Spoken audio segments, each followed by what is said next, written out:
جی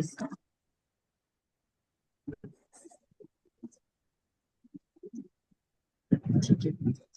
بسم اللہ الرحمن الرحیم. ہرسمہ بن آیون کا قتل. فضل بن سہل نے ہارون رشید کی مامون رشید کی خوب ہمت بندھائی تھی اور اسی نے امین کے مقابلے کے لیے ساز و سامان کیے تھے. مامون نے اس کو وزیر اعظم اور صاحب السیف و قلم بنا دیا تھا. ایرانی مامون کی طرف یہ مائل تھے کہ اس کی ماں ایرانی تھی. اس نے جعفر سے تربیت پائی تھی. ایرانیوں کو چوتھائی خراج معاف کر دیا تھا. لہذا فضل کو اپنی وزارت اور خلیفے پر قابو حاصل کرنے کے لیے ہر قسم کی سہولت حاصل تھی. اس نے مامون کو اس بات پر آمادہ کر لیا تھا کہ وہ مروہی کو در خلافہ رکھے جو خراساں کا دارالصدر تھا. یہاں اہل عرب کو کوئی زور و قوت حاصل نہیں ہو سکتی تھی. اگر مامون رشید بغداد چلا جاتا تو فضل بن سہل کا یہ زور قائم نہیں رہ سکتا تھا.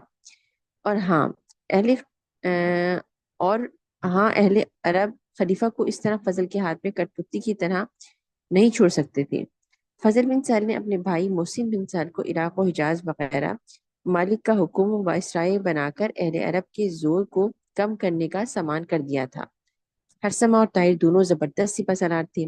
دونوں نے مامون کی خلافت قائم کرنے کے لیے بڑے بڑے جنگی کارنامے دکھائے تھے. طاہر کی شہرت اگرچہ ہرسمہ سے بڑھ گئی تھی مگر ہرسمہ کی قدامت نے اس کمی کو پورا کر دیا تھا اور دونوں کو دربار خلافت سے برابر کے دائیے دئیسے تھے. دئیسے لکھا ہے نا صحیح؟ نہیں، بابر کے داعیے تھے. دائیے. اوکے دائیے تھے. طاہر کو یہ محسوس ہو چکا تھا کہ امین کے قتل کرنے میں اس نے مامون کو اس فطری محبت کو جو بھائی کو بھائی کے ساتھ ہوتی ہے صدمہ پہنچایا ہے. اسی لیے اس کے مفتوحہ علاقے کی حکومت نہ ملی بلکہ اس کی جگہ حسن بن سہل کو فضل بن سہل بآسانی مامون کے حسب منشا ممالک کے مغربیہ کا وائسرائے مقرر کر سکا. بس طاہر تو اہل عجم کا زور توڑنے اور مامون کو مرو سے بغداد کی طرف لانے کے لیے کوشش و حرکت نہیں کر سکتا تھا. صرف ہرسمہ بن آیون ہی یہ جرأت کر سکتا تھا کہ وہ خلیفہ کو اہل عرب کے حسب منشا توجہ دلائے. ہرسمہ کو یہ بات بھی معلوم ہو چکی تھی کہ مامون رشید کے پاس کوئی خط، کوئی درخواست، کوئی عرض داشت براہ راست بلا توسط فضل بن سہل ہرگز نہیں پہنچ سکتی. اس کو یہ بھی معلوم ہو چکا تھا کہ خلیفہ کسی شخص سے بلا توسط فضل کی ملاقات نہیں کر سکتا. یعنی کوئی شخص فضل کی اجازت کے بغیر خلیفہ تک نہیں پہنچ سکتا. اس حالت میں مامون رشید کی حالت تقریباً ویسے ہی تھی جیسے کہ ہندوستان کے بادشاہ جہانگیر کی محبت خاں کی قید میں. تاریخ اسلامیہ میں یہ سب سے پہلی مثال تھی کہ خلیفہ کو اس کے وزیر نے گویا نظر بند کر رکھا تھا اور خلیفہ اپنے آپ کو شاید نظر بند نہیں سمجھتا تھا.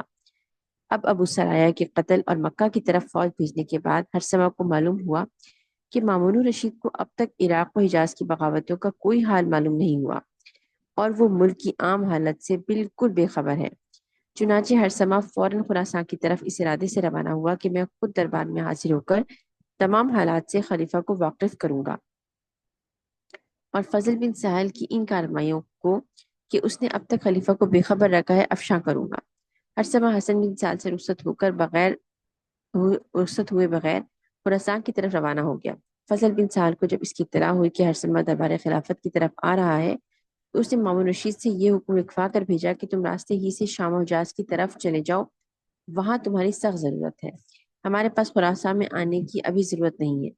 ہرسمہ چونکہ حقیقت سے پہلے ہی آگاہ تھا، اس نے مامون کے اس فرمان کی کوئی پرواہ نہ کی اور اپنی خدمات جلیلیہ اور حقوق قدامت پر بھروسہ کیے ہوئے مرو کی جانب گرم سفر رہا. حتیٰ کہ جب مرو کے قریب پہنچا اس کو خیال آیا کہ مبادا فضل بن سہل مجھ کو دربار میں باریاب ہی نہ ہونے دے اور میرے آنے کا حال ہی مامون رشید کو معلوم نہ ہو. لہذا اس نے شہر میں داخل ہوتے ہی نقارہ بجانے کا حکم دیا کہ تاکہ خلیفہ کو معلوم ہو جائے کہ کوئی بڑا سردار شہر میں داخل ہو رہا ہے.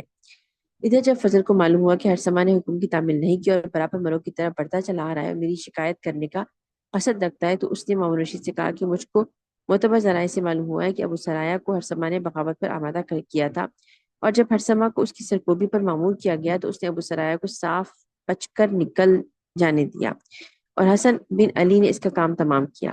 اب اس کی نیت کا حال تو اللہ تعالیٰ ہی کو معلوم ہے مگر اس کی شوخ چشمی اور گستاخی کی انتہا ہو گئی ہے.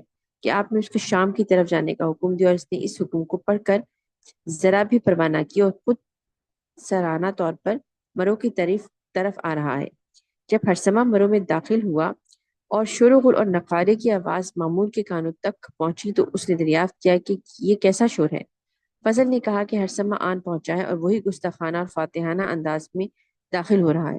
ان باتوں سے مامون کو سب غصہ آیا۔ آخر ہرسمہ دربار میں آ پہنچا قبل اس کے کہ وہ اپنا مقصود اصلی اظہار و بیان میں لائے۔ مامون نے اسے جواب طلب کیا کہ حکم کی تعمیل کیوں نہیں کی۔ ہرسمہ اس کے متعلق معذرت کرنے لگا، لیکن مامون کا طیش و غضب اس درجہ بڑھ چکا تھا کہ اس نے فوراً اس کو نہایت بے عزتی کے ساتھ دربار سے نکلوا کر جیل خانے بھجوا دیا۔ غالباً اس کی کارگزاریاں خود سفارشی بنتی اور غصہ فرو ہونے کے بعد مامون جلد ہی یا دیر ہی میں اس کی طرف ملتفت ہوتا، مگر فضل بن سہل نے اس موقع کو ہاتھ سے جانے نہیں دیا اور جیل خانے ہی میں اس کو قتل کروا کر اطلاع دے دی کہ ہرسمہ جیل میں فوت ہو گیا۔ مامون کو ہرسمہ کے فوت ہونے کی خبر سن کر کوئی ملال نہیں ہوا، اور اس کی وہ حالت جو پہلے سے قائم تھی اور جس کے تبدیل کرنے کے لیے ہرسمہ نے بیڑا اٹھایا تھا بدستور قائم رہی۔ اب بظاہر کوئی طاقت اور کوئی تدبیر ایسی نہ تھی جو اس کام کا بیڑا اٹھائے، مگر قدرت نے خود ایسے سامان فراہم کر دیے کہ فضل کو حسرت ناک موت کا سامنا کرنا پڑا۔ شورش بغداد۔ ہرسمہ جب مرو کے جیل خانے میں مقتول ہوا تو حسن بن سہل اس زمانے میں بجائے بغداد کے نہروان میں مقیم تھا۔ بغداد میں جب ہرسمہ کے قتل ہونے کی خبر پہنچی تو یہاں ایک تلاطم برپا ہو گیا، اور عام طور پر لوگوں کی زبان پر یہی تذکرہ آنے لگا کہ فضل بن سہل نے خلیفہ اور خلافت پر قبضہ کر لیا ہے، اور وہ چونکہ مجوسی ابن مجوسی ہے اسی لیے اب اہل عرب کی ذلتیں اٹھانا پڑیں گی۔ چنانچہ محمد بن ابی خالد نے اہل بغداد کو یقین دلایا کہ میں حسن بن سہل کو عراق سے خارج کر دوں گا۔ اہل بغداد نے اس کی اطاعت اختیار کی۔ محمد بن خالد نے فوج ترتیب دے کر بغداد کے عامل علی بن ہشام کو، جو حسن بن سہل کی طرف بغداد میں مامور تھا، نکال دیا۔ حسن بن سہل نے نہربان سے بغداد کی طرف فوجیں بھیجی۔ محمد نے سب کو شکست دے دے کر بھگا دیا۔ حسن بن سہل واسط میں پہنچا۔ وہاں پہنچتے ہوئے اس کو زیادہ دن نہ ہوئے تھے کہ محمد بن ابی خالد بغداد سے واسط کی طرف فوج لے کر روانہ ہوا۔ حسن بن سہل یہ خبر پا کر کہ واسط چل دیا ہے، محمد بن ابی خالد نے واسط میں داخل ہو کر قبضہ کیا اور حسن بن سہل کے تعاقب میں فوراً روانہ ہو گیا۔ حسن بن سہل نے لوٹ کر مقابلہ کیا۔ اتفاقاً محمد بن ابی خالد کو شکست ہوئی۔ محمد بن ابی خالد نے جرایا میں آ کر قیام کیا اور اپنی حالت درست کر کے پھر حسن بن سہل کا مقابلہ کیا۔ متعدد لڑائیاں ہوئیں۔ ایک لڑائی میں محمد بن ابی خالد سخت زخمی ہو گیا۔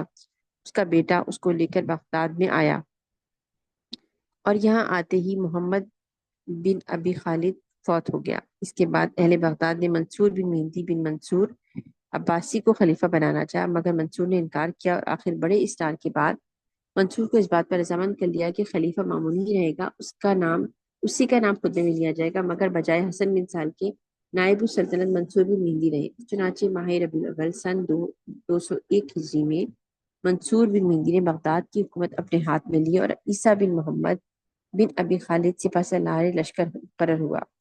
حسن بن سہل نے اب اپنی حالت کو درست کر کے منصور بن مہدی کے مقابلے میں فوجیں بھیجی اور لڑائیوں کا سلسلہ جاری رہا۔